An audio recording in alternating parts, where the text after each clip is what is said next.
Assalamualaikum warahmatullahi wabarakatuh. Di slide pertama ini saya akan berkenalan. Nama saya Ahmad Gifari Ramadan, NPM 220121035, kelas M. Di sini saya mengerjakan UAS Ekonomi Mikro yang diberikan oleh dosen. Pada slide kedua ada tahapan proses produksi.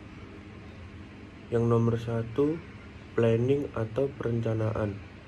Pada fase atau tahapan pertama ini, kita harus membuat suatu rencana terkait target volume produksi, desain produk, biaya produksi atau anggaran yang dibutuhkan, dan juga bahan bakunya. Perencanaan dibuat dengan matang hanya ketika kita memiliki informasi detail terkait selera pasar, kebutuhan, dan juga keinginan konsumen. Di nomor 2 ada routing atau mengarahkan alur. Pada fase atau tahapan kedua ini kita akan mengarahkan alur proses produksi mulai dari bahan baku, pembentukan, pemolesan, finishing, quality control, sampai distribusi. Di nomor 3 ada scheduling atau penjadwalan. Pada fase atau tahapan ketiga ini kita membuat jadwal utama yang berisi total keseluruhan waktu yang dibutuhkan. Setelah itu kita bagikan ke berbagai divisi yang ada dengan jadwal yang disesuaikan dengan jadwal utama. Di nomor 4 ada dispatching atau instruksi untuk memulai produksi. Pada fase atau tahapan keempat ini kita memulai perintah atau instruksi untuk segera memulai proses produksi.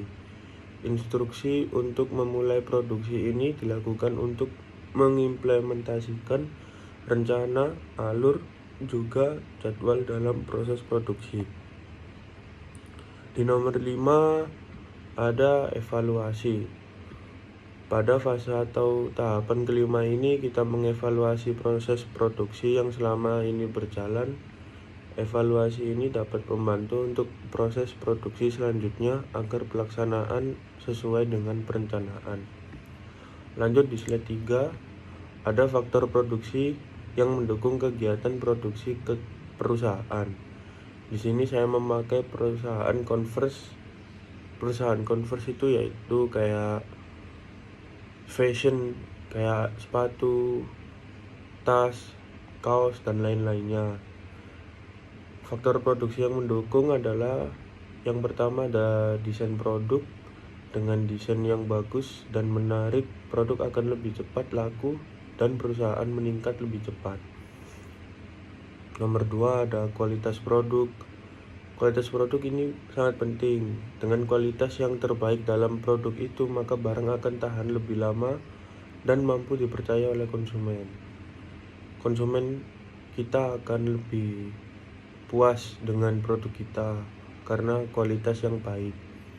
Itu yang dinamakan quality control.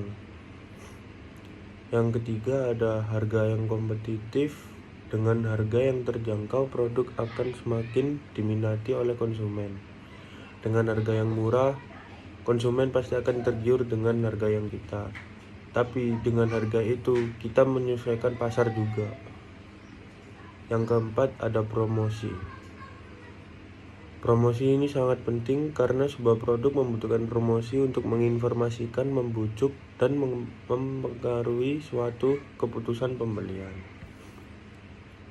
Dengan adanya promosi, produk kita akan lebih meluas, lebih dikenal orang.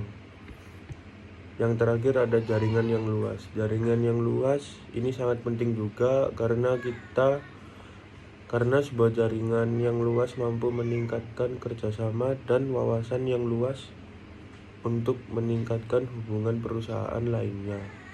Jadi dengan adanya jaringan yang luas, perusahaan kita bisa kerjasama antar perusahaan yang lain atau collab, merencanakan collab itu. Lalu di slide keempat ini ada analisa TP, MP, dan AP beserta pergerakan kurvanya. Untuk menghitung nilai produksi marginal, produksi total, produksi rata-rata. Untuk menghitung nilai produksi total TP, yaitu TP sama dengan F tanda kurung KL, dengan TP adalah produksi total, K adalah barang modal, dan L adalah tenaga kerja. Dalam tulisan ini barang modal dianggap konstan karena analisis di sini pada jangka pendek, sehingga faktor produksi yang bersifat variabel hanya tenaga kerja tanda kurung labor. Sedangkan untuk produksi marginal dapat dirumuskan dengan MP sama dengan TP sama dengan delta TP atau delta L. Pada rumus di atas digambarkan bahwa produksi marginal merupakan turunan pertama dari fungsi produksi total. Adapun untuk menghitung produksi rata-rata dapat dengan rumus AP sama dengan TP atau L.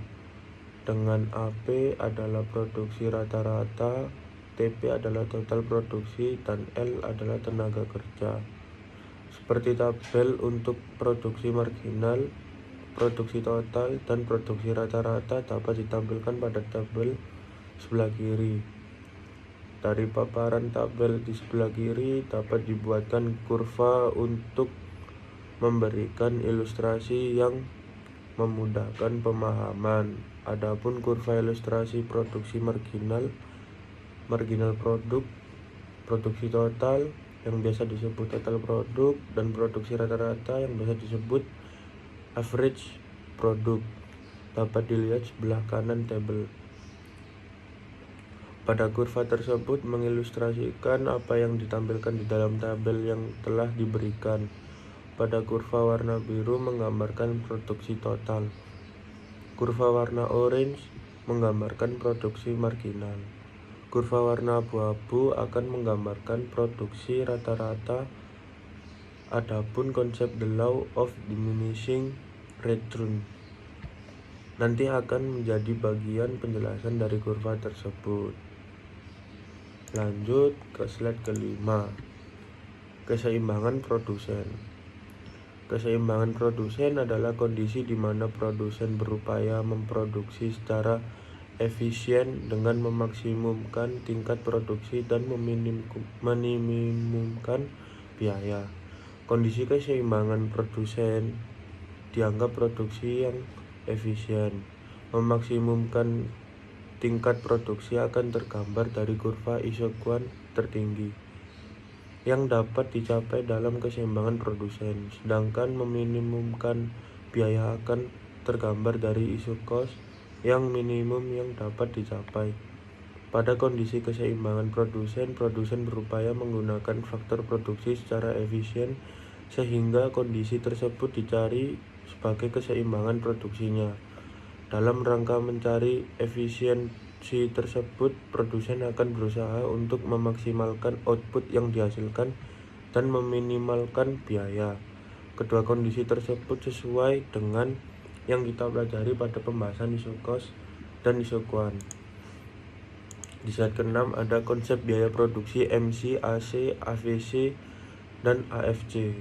MC sendiri berarti pertambahan produksi yang dapat mempengaruhi biaya produksi.